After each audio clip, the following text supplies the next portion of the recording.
আসসালামু আলাইকুম প্রিয় ফেসবুক ভাই বন্ধুরা দেশ এবং বাহির। আসলে আপনাদেরকে আমি একটা জিনিস আজকে দেখাতে চেষ্টা করতেছি, সেটা হলো এই যে এই গাছগুলা, এই গাছের নাম হয়তো বা ভাই বাদাম গাছ। এটা কিন্তু বাদাম গাছ। প্রাকৃতপক্ষে আমরা যে বাদাম খাই, এই বাদাম কিন্তু যে কোথায় থেকে হয়, কেমনে হয়, এই গাছগুলো আমরা অনেকে চিনি, অনেকে জানি না বা কোথায় থেকে হয়।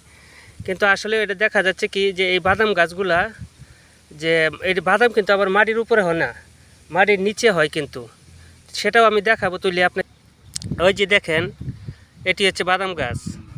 আসলে এটি সম্ভবত চরের মধ্যে হয়, বালুর মধ্যে হয়। ওই দেখেন অনেক সুন্দর কিন্তু হয়েছে, অনেক গাছগুলো অনেক সুন্দর হয়েছে। আর এই গাছের নিচে কিন্তু বাদাম হয়। তাই আমি আপনাকে একটা তুলে দেখাবো যে আসলে কীরকম হচ্ছে বা কী। ওই যে দেখেন, এটা কিন্তু বাদাম গাছ, আমি তুলছি। ওই যে দেখেন, আসলে এখনও কিন্তু ওই আসছে না। ওই যে দেখেন বাদাম এখনও ভালো মতন হয় নাই। আসলে আরও ছিঁড়ে গেছে, এর কারণে হয়তো ভালো হয় নাই, দেখাইতে পারছি না। আচ্ছা ঠিক আছে, এর মধ্যে